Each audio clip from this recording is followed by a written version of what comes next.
Power is always dangerous. The winter is coming. I'm getting lost in the details of nothing. Remember the first time you saw Star Wars? We were still living at your mom's house. Laura becomes the most popular girl on Twitter after mistakenly posting a revealing photo of herself. Meanwhile, Adam and Joe hire a schizophrenic makeup artist to help make their mock trailer for shin pads. To make matters worse, Adam faces a moral dilemma when Corri offers to pose nude for their project. This is Season 1, Episode 5 of Holliston, Laura's Little Twitter. And you are channel surfing with the bargain bin. Description from IMDb, we will not be holding back on spoilers. I am Sandro, and I am joined, as always, by my podcast partner in crime, Ben, and our neighbor downstairs, Mark. So, what did we think? Right off the bat, I know for a fact this is your favorite episode of the season. Correct. This is my favorite episode of the show. I think your reasons are justified. It's almost impossible not to laugh your ass off throughout the entire episode here. I made sure that Mark didn't say anything as we were watching or as soon as we finished watching the episode because I really want to hear his take. Before we get into the actual plot, Mark, don't give me your favorite moment or anything, but how much did you appreciate this episode? You gentlemen have been holding out on me. We keep having these sudden delays as I sit here week after week waiting to watch a show that I heard was, maybe you'd like it. And I like it a little more than I thought I ever would. So thank you for that. A little more? It's ridiculous, man. It's beautiful. It's a beautiful piece of art. See, I love hearing that because you're not a horror guy. No, not at all. And this is a show focusing on horror, but not letting it take over the actual plot of the show. Yeah, it's not a horror show. It's two horror people in horror and their life in a sitcom-y way. Filled with amazing references. Many. I mean, we start off the episode with Joe and Adam talking about transferring their Nightmare on Elm Street VHS to DVD. To anybody else, it's unimportant. To me, as a horror fan, I'm like, yeah, I would totally do that before they released that first box set on DVD. I mean, I did that. I didn't watch horror, but I literally taped every movie that I possibly could off HBO or whatever. I had boxes and boxes of movies that I would just watch and watch and watch. How did you guys feel about the opening of the show? Going from the NOES DVD talk right into product placement. It's perfect product placement, though, because they do it so blatantly, like they're mocking it. That's entirely what they're doing. This is not like we're watching an episode of a show where product placement is just hitting us for advertising. They're making fun of it. Exactly. Yeah. Sandro, we were talking about product placement in Cobra on the BS Bargain Bin. That is blatant, we need money. This is a pure mockery of that, and I love it so much.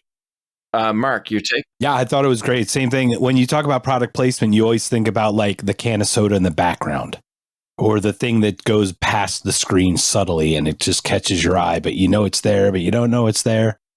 And they chose Butterfinger, man, way better than the Fifth Avenue. They chose the champion candy bar of the peanut butter and chocolate. So, I mean, not Reese's, obviously, but the crunchy part. Butterfinger is the best peanut crunchy candy bar. Would you not agree? We're Canadian. I don't know what Fifth Avenue is. Okay, so Fifth Avenue is a very similar texture to the Butterfinger. So think of it like the Twizzler is like the Red Vine to the Twizzler kind of thing. Gross. Yeah, you know what I'm saying. Yeah. But it's not that bad because it has peanut butter and chocolate in it regardless. But they take the product placement and run with it further than I think any of us expected it to. And I love holding it so perfectly pristine and just taking that little nibble off the corner in such a delicate manner. Not just that, but when Joe takes the bite. And of course, we play up the whole, they're doing it for money because the power goes out. But there's one quick shot where Adam is like, nobody better lay a finger on my Butterfinger, and then goes to give Axel a high five. And Axel doesn't move at all, but they put the sound in, and then there's a little meow, and it's just like, yep, we did that. It was more like a high five to the face, like a thud, and then a meow, like a what the? Oh. It's always great to see Axel again. It was beautiful. But going as far to the point as talking about maybe they'll get Nestle to read the script for shin pads and help with funding, I get it. And like up until this point, I'm laughing quite a bit, but it's starting to get played out for me. I don't think either of you felt that way. No, not at all. I totally see why people would love it. And I love how when Joe's like, yeah, they should be reading the script right now, and the power goes back out because they got the funding. That was excellently done. I loved how we jumped into the movie trivia with our four characters. Starting off with Joe's quote of, "He looks like something that fell off my dick in the war." I had just kind of recovered from the Butterfinger sketch, and I almost spit my coffee everywhere. Adam Green knows how to do it. He knows how to get me every time. You two not being horror fans, did any of this resonate with you? Or was it the comedy just so well done that because I heard both of you laugh. I didn't know. I had no idea what the references were, but I could tell that they were funny between each other. Like they were trying to one up each other and seeing if they could make each other laugh. So it was like the interaction that I liked. I got the American Werewolf one because we reviewed that not too long ago on the bargain bin. Yeah.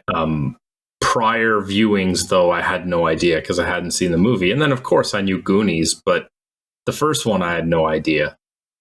I did know Goonies. I still haven't seen that movie. And obviously, the greatest thing about that, too, is that not only was it said once, it was Laura saying, like, actually knowing it and then using the same line, right? Mark, it's almost like she's our favorite in this show. It's almost like that. You'd think. Almost like that. I had to tell my girlfriend about her. I had to tell the truth and be honest with my girlfriend about her this week. I'm like, hey, we started reviewing this show and there's a woman on it and her name's Laura and she's adorable. She's broken through into your real life. And they said this show wouldn't have an impact on you. Yeah, I know. I was concerned. And then I introduced her to the country girl, Corri, because I'm like, you like country music, my love? Here's some country music. She's like, who's this? I'm like, I don't know. I don't know if she's good. I just know that she does it. You listen to the music while I watch the performance. Perfect. I will watch the paintings by Laura. Corri's music is actually quite good for any country fan out there. She did play and sing in this one, and it was very impressive. I have to ask you both. Laura's getting a lot of followers on Twitter. Can either of you tell me why? Yes. Mm-hmm. I can tell you that I've been doing a lot of things wrong to get my 400 total followers. Her profile picture was a little revealing of her nether region. I thought it was a nip slip at first. No, Adam's quote of "your wugget is showing" should have clued you in. No, I did, but I am just assuming that it was going to be a nip slip. And I love the fact that she can't remember her password. She just signed up and can't remember her password. Originally thinking it's "I love Joe," and when that doesn't work, immediately it's "I love Travis." And the look on Joe's face is complete shock. But "I love Travis" also doesn't work. So she starts listing off name after name after name. 37. Yeah, right? It's definitely a Kevin Smith moment. And it was really good. It was really good. It was. They all played that well. We go back to the TV station. Oh, yeah, we do. You got a big laugh out of this. We get to see Lance again, and who doesn't love Lance Rocket? See, this is the beautiful thing about this episode. It just keeps getting better. You start with this cold open. You go to the references. You go to a fantastic Lance Rocket scene here, but it just keeps getting better and better.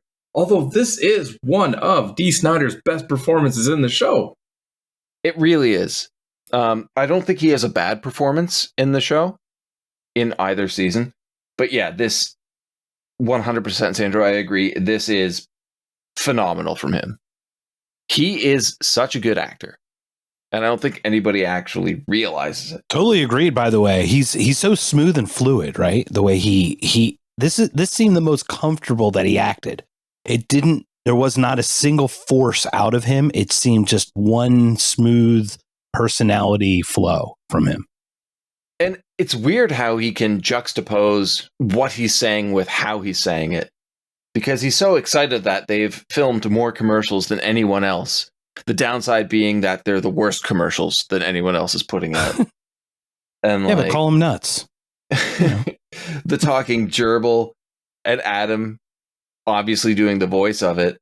Lance completely misses out on the fact that it was Adam, and he's like, it's a good impression.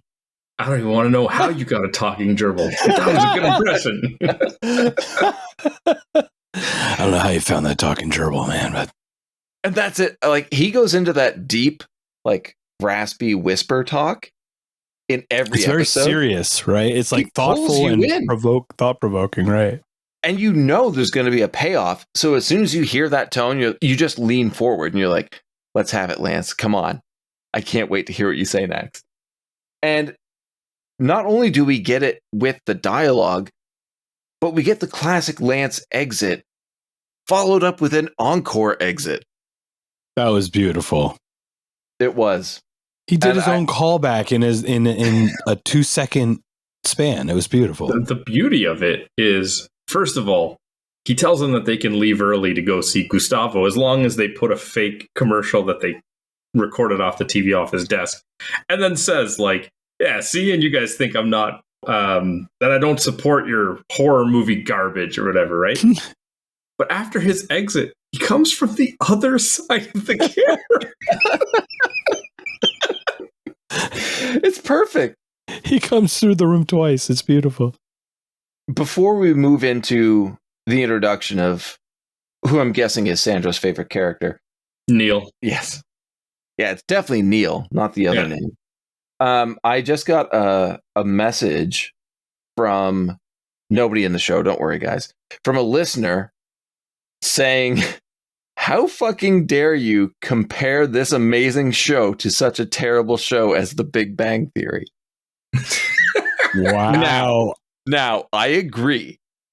It was The Big Bang Theory is terrible, and you compare that show to Holliston will blow that out of the water every time. I think it's the only way I could have explained it very quickly to somebody who doesn't know what Holliston is. So I apologize to any fan of this show who feels offended that I compared it to The Big Bang Theory. It's just what The Big Bang Theory wishes it could have been. So, Sandro. Yes, sir. Who are we introduced to next? Neil. Who's Neil? Neil is played by Seth Green. We love Seth Green. Yeah.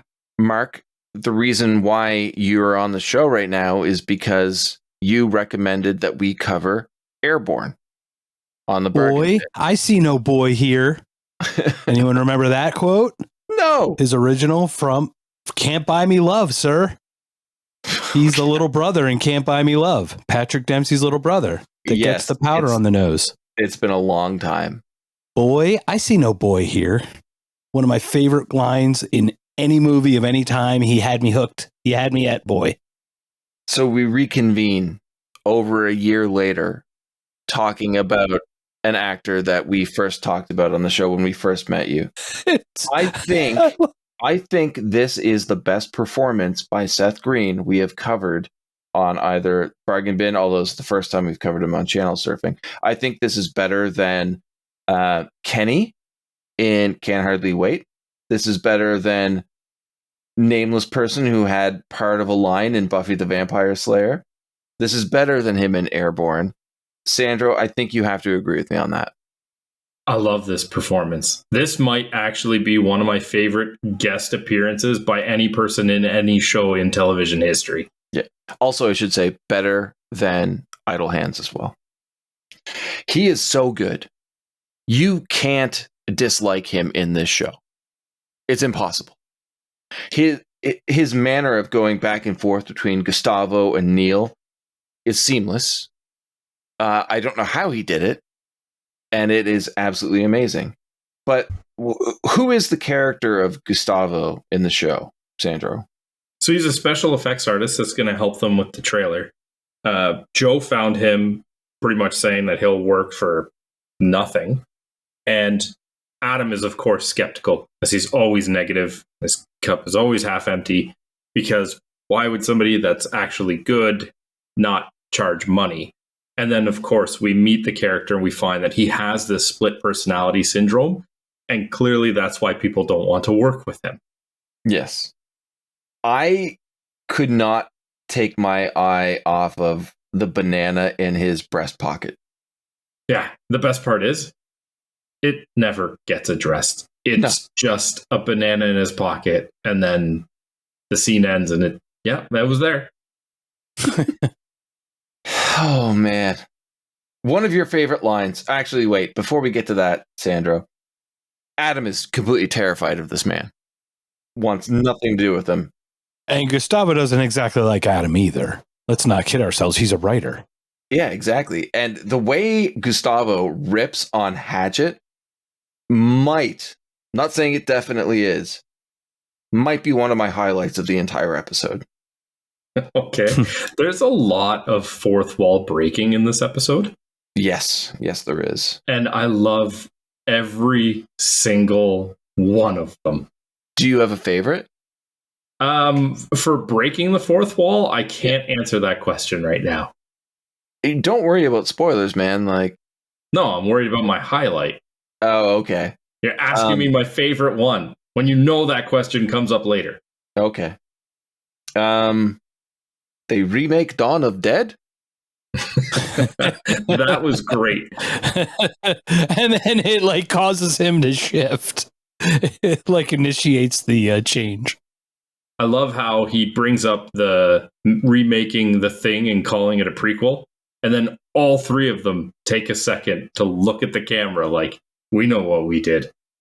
Yeah, that was terrible. The Thing is probably my second favorite movie of all time. And when you hear that they're going to remake it, you get nervous.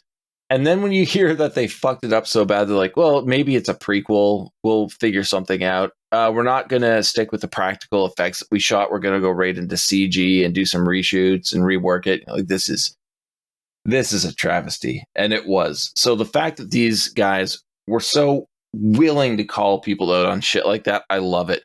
Because to anybody just watching the show, for you, Mark, you're like, oh, that's kind of fun. To me, I'm like, thank you. Thank you for justifying my outrage for what they did to what could have been an amazing production. And I had no idea about those references, but I was laughing the whole time because they were just so good playing off each other. Well, the comedy in the show is amazing. Yeah, it truly is. And like we've covered 4 episodes before, Adam and Joe aren't trained actors. And they are nailing everything they're in. But Gustavo, Seth Green is Gustavo ripping on the potential WGA strike. Mark, you said that rings true today. Does it ever? Yeah, we're 2 months in, right? Yeah.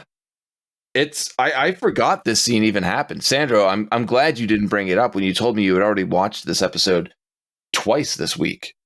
Because, I mean, talking with Rich, it's so relevant. And this show is 10 years old now.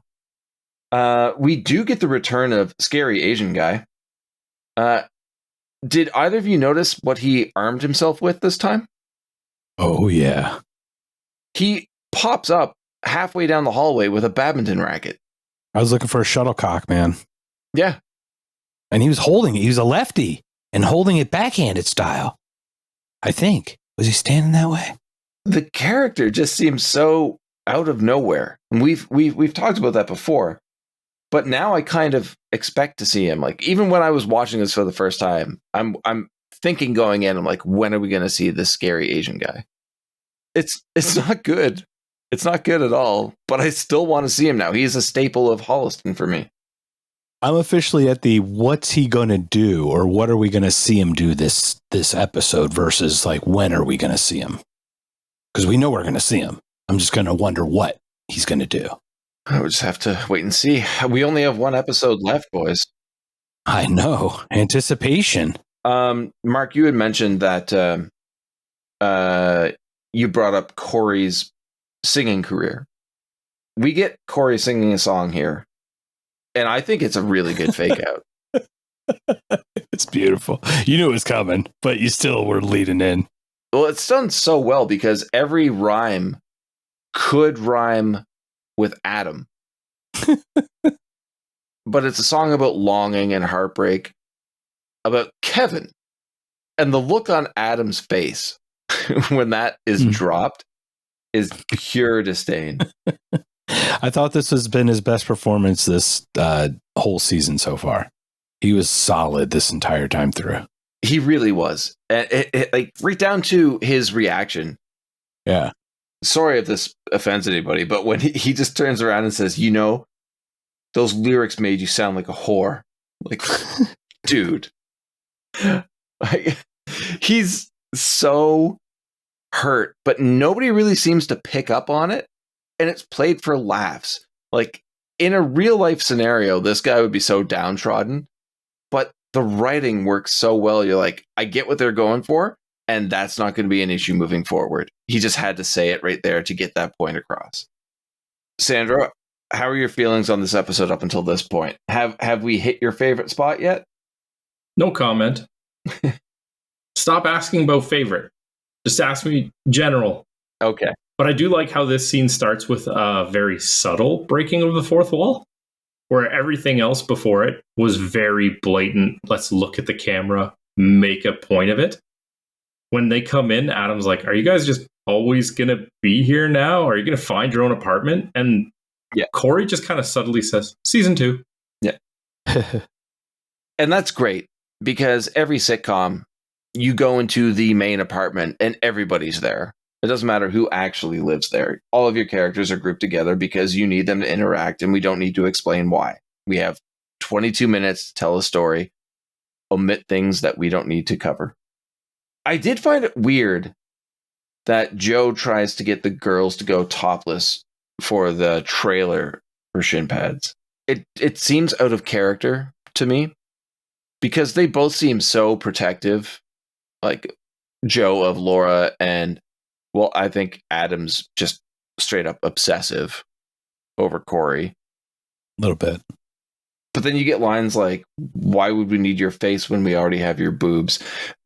Joe completely seemed out of character for me this time. Like, Mark, you said Adam nailed it. This is his best acting. Joe nailed the acting too. The character just kind of seemed a little different to me. Was this only to me or did you two pick up on this as well? I noticed it a little bit where I felt that Joe was doing well, but it wasn't the Joe that I knew in previous shows or previous episodes. Mm. It was very subtle, but it was noticeable. We also get some weird conflict between Laura and Corri, which, I mean, we've had before, but it was really playful. And this is like Corri ripping on Laura's Twitter post and Laura ripping on Corri for being topless in an independent film that will fail, which is a direct dig at both Adam and Joe and Corri, which is completely out of character here.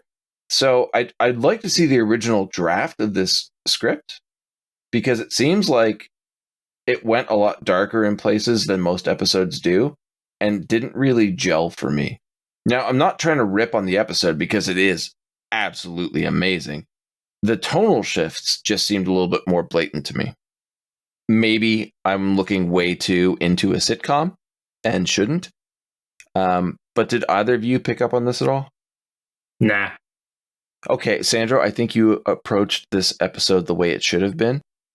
we should not be looking at the show with a critical eye. We should be looking at it with an appreciative eye. I think the whole thing about this show is that we've discussed this multiple times in the episodes. They're not afraid to satire, to break the fourth wall, to pretty much like nothing is off limits for a joke. So sometimes you just have to look at these things in a vacuum and just see what's going on at that moment. Yes, and I do love that because while I said this seemed a little out of place, I love how real it was. And this is a comedy-heavy show. So getting those little bits of reality, I really appreciate. It just didn't really seem to fit for me. But what really did fit for me, and I think you will appreciate this as well, Sandro, is filming those effects shots in Gustavo's barn. Another fantastic scene. I don't take direction from a writer. Exact thought that was on my mind. He just looks so, like, he's just so hateful towards Adam. That's the exact word. Yeah. Adam is like, action. And he just kind of like, he doesn't even lift his head, but he just like lifts his eye. And he's like seething at him. I don't take direction from writer. It's just so good. And then he gets all excited for just this little spot of blood. Like, what did you think we were doing here? He steals this episode. Seth Green's so good. Any standouts from this scene? I just thought, once again, Seth Green just going back and forth, changing back and forth between Neil and Gustavo as they were arguing about how much blood was coming out or what they were doing. And Neil's like, what's going on? What is going on here? And I think that this scene uses Gustavo perfectly. I feel like in such a short episode that they used Seth Green the perfect amount, because I would love to see more of him, but they used him just enough to get that comedy and get that story rolling. I wish there was an extended episode, but I could see it kind of dragging a little bit. The editing for this episode, more than the others that we have watched, is top notch. The camera cuts, the line delivery. What's the word I'm looking for here? The chemistry, I guess, between Adam, Joe, and Seth is phenomenal. Have they done stuff together at all, or? That's a very good question. I want to say yes. Like maybe a Robot Chicken or something? No. Well, I mean... Okay. Like an episode. Obviously, Seth. I don't know. Obviously, yeah. Okay. Because they seem to know each other. They seem to like they knew... They seem to know some very personal, but, somewhat personal things that they could play off each other really well. I feel like everybody knows everybody. So they've definitely had encounters before, but professionally, I'm not sure. Corri prepping for the topless scene. Adam's reaction to having Corri in the scene, to me, is heartbreakingly realistic. Because at the idea of Corri being topless in their trailer, he is all about it because he's just obsessed with her. But when presented with the reality that she's willing to go through with it, he is so apprehensive. Very well done. And a decent bit of realistic human emotion in what has been a laugh out loud episode so far. I don't think Holliston is really looked upon as it having a bunch of realistic, heartfelt moments. But when you go back and think about what we've seen, there are quite a few. But so far in the 5 episodes, this is the big one for me. Again, like I said, maybe I'm looking too much into a sitcom, but did anyone see this as character development for Adam, making him seem like a little bit less of a psycho? I thought he was great. I thought it was the deepest development for him because at 2 points, I thought his heart showed broken, right? It was at the song and when she was going to expose herself, right? Yeah. Are 2 very key points where he showed on his face. You could feel the second time, specifically your point, when Corri was in front of the green screen, absolutely felt heartbroken. And I felt as crushed as he looked. Yeah, exactly. Very well done. And that's only emphasized by Adam going into his room, and we finally get to see a scene with Ortiz, who's really enjoying Twitter at the moment. I wonder why. How is he enjoying Twitter? Like, is he scrolling? Sandra, do you want to take this one? I guess they imply he's jerking off to Laura's photo. Yes. I don't really know if it's implied so much as almost blatantly stated. But when... He uses his feet. Exactly. When he puts his hand on Adam's shoulder and Adam's like, ugh. It's like, don't worry. I use my feet. And the noise is coming from the closet. What did you guys think about the scene where after that discussion, after Adam and Ortiz are talking, when Adam comes out of his room, things are a little bit different. Yeah, I want to go back to that too, because not just did Adam do great in his reaction to what was going on, watching Corri pick up on it, right, when he went into the room, that she sensed it, you could sense that she sensed it too. It wasn't, you know what I mean? Like you could feel them both actually expressing what they were going through, that they were actually going through this experience together. Sandra, did you get anything out of this? I like that this was maybe the least attempt at actually giving advice Ortiz has done. Mm-hmm. Essentially, he's telling Adam, don't follow your feelings in this one. And it ends up being Joe that leads him in the right direction. Yeah. For presumably the wrong reasons, because he claims it's nipple placement. But in this conversation, yeah, it's Ortiz is just not really giving advice so much as just telling Adam, just suck it up. Yeah, deal with it. And then when Adam comes out of the room, like you said, everything's kind of switched. Joe's still at the camera, but Corri is no longer in front of the green screen. It's Laura. She's taking over because of the Twitter profile photo. Corri's backed out for her own reasons. Why do it? It all feels very down-to-earth, realistic, and wholesome, which I think is probably the most grounding moment in all of the characters we've seen so far. But after they film the scene with Laura, Twitter cancels her account, and she immediately demands that they delete the footage they just took. Leaving them with none whatsoever, because they didn't get any shots with Gustavo. They said they were there all day and didn't get any shots. Yep. And now they have to delete the topless scenes they had with Laura, bringing them down to nothing. Shin Pads has no footage. And do you know what's great about that? Having Twitter cancel Laura's account wraps up that entire storyline, wraps up the episode. Still, we have a little bit to go, but that's brilliant writing. That is absolutely brilliant writing. It's something so small that just puts a bow on the entire story of what we've just been watching. But we do go back to the cable station, and we're filming an episode of the movie Crypt. You guys wouldn't know this, but the cameraman who's filming is Will Barrett, and he's I want to say a cinematographer for a lot of Adam's movies. I feel like he's done some producing as well, but he is in almost every Adam Green production, and this guy's great. I've listened to a few interviews with him, so seeing him on screen ever so briefly, awesome. I love it. And you see that a lot in this show. Adam will bring in the people he's worked with on film and some TV because they're part of his production family. He's so loyal to them, and he appreciates everything they do.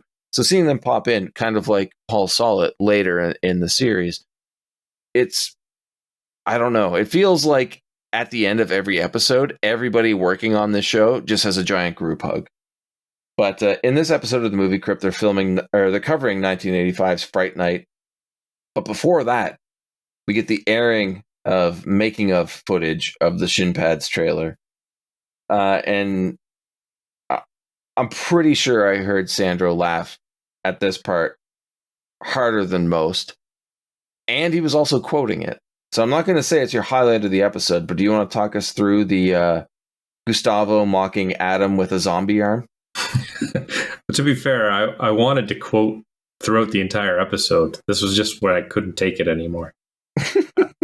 But yeah, they show the zombie arm, and it starts off kind of innocent where they're like, well, what can you do with an arm? He's like, pretty much anything, just not attached. And they do a very, innocent, shaking hands. This is what we can do. But then Gustavo just proceeds to violate Adam with it, and then leans in real close and has probably the most disturbing line of the episode, where he's like, does this remind you of your uncle? And it just goes to a Butterfinger product placement again before Seth Green breaks the fourth wall and says agreeing to do the show was a terrible idea and get his agent on the line. Yeah, they bring it back to the product placement, breaking the fourth wall, which they're so good at. I mean, the episode was dynamite. It was great. It really was great. So what was your individual highlight then, Ben? The introduction of Gustavo. Completely caught me off guard. I really enjoy Seth Green.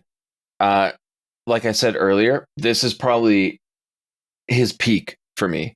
He was so good on screen every time that whenever we would jump back and see him again, I just got excited. The show is already great. I love Holliston. It's one of my favorite television shows of all time. So seeing him on screen, I knew it was going to be good, but I didn't know it was going to be that good. I just want more and more of Gustavo. Neil, fine. Gustavo, amazing. And yeah, having the episode end on the zombie arm, how you said it starts off wholesome and gets a little bit creepier. He goes right in with the ass grab and then full on zombie arm on the groin. Does this remind you of your uncle? It's just so ridiculous. He was definitely my favorite part of the episode. Mark? I actually thought that Odorous was my favorite part in this one because of his desire to get back in the closet. He just seemed so anxious to get back there that he did not give two shits about what he was telling Adam to do. Yeah, that was actually kind of creepy for me. It was, but it's so different than what he had been doing. He's always been offering some real sage advice, and this one was just leave me alone. Fair enough. I thought it was just it was a very refreshing to me. Obviously, the rest of the show is phenomenal. What about you, Sandra? What'd you think? Well, how do you pick a favorite in this episode? Look at how high the bar is. There's a fantastic Dee Snider appearance. Odorous appearance. Fantastic. Seth Green kills it in every scene that he is in this. And honestly, in this episode, they reference so many movies that we covered on the Bargain Bin. Hatchet, The Thing, Fright Night. It just goes on and on and on. But if there's one point that I have to pick as my highlight, and Ben will know this because I probably reference this to him in conversations all the time, it is exactly the part where Seth Green says, did Hatchet even have a writer? Or was Adam Green just masturbating all over the set? And then Adam Green leans in and says, enough ad-libbing, Seth. And he's just goes back to his normal personality, not Gustavo. He's like, oh, sorry. And then right back into Gustavo. And his ability to jump back and forth is phenomenal. But that part makes me laugh every single time. It is amazing. You are correct. That was probably the funniest part, for sure. Nobody had mentioned the one brief frame of the profile photo. Nobody caught that in the credits? Come on, man. Oh, that's right. You don't watch credits. But we got to see the Twitter profile photo. I'll leave it there. Thank goodness I have the Blu-ray.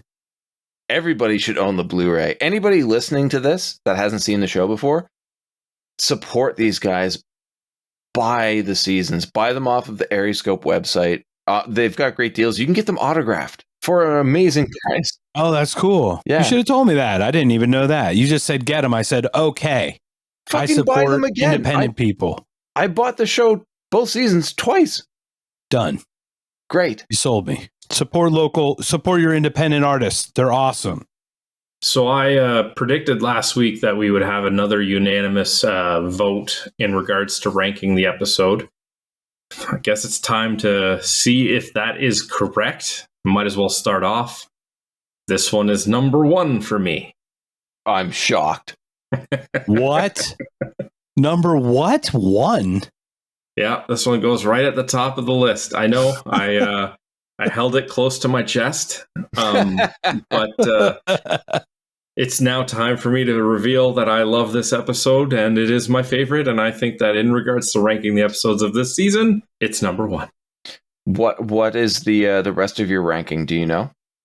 Well, I didn't make my own personal one, Ben, because we aren't supposed to be doing that, if you recall. Sorry, but we had agreed to do 1, 3, 2, 4. So the hooker, skunked, camera rental, and then Candyman. We had unanimously agreed that Candyman was at the bottom, not because it was bad, but because it wasn't as good as the other ones.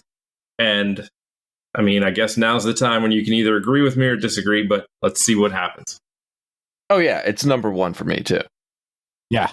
I mean, there hasn't been a bad episode, but so far this is the best episode. Yeah, book it, because I have a feeling that I watched it just once. It was so full of things that I know that I missed, that when I watch it 15, 20 times, I will find something new. Yeah, you will. And that's like every episode of this show, but the writing, the acting, everything was so on point in this one episode that it is, along with Sandro, I can say for sure, one of my favorite episodes of television I've ever seen. Mm-hmm. It is phenomenal. And let's see how they follow up this episode with season 1's finale next time.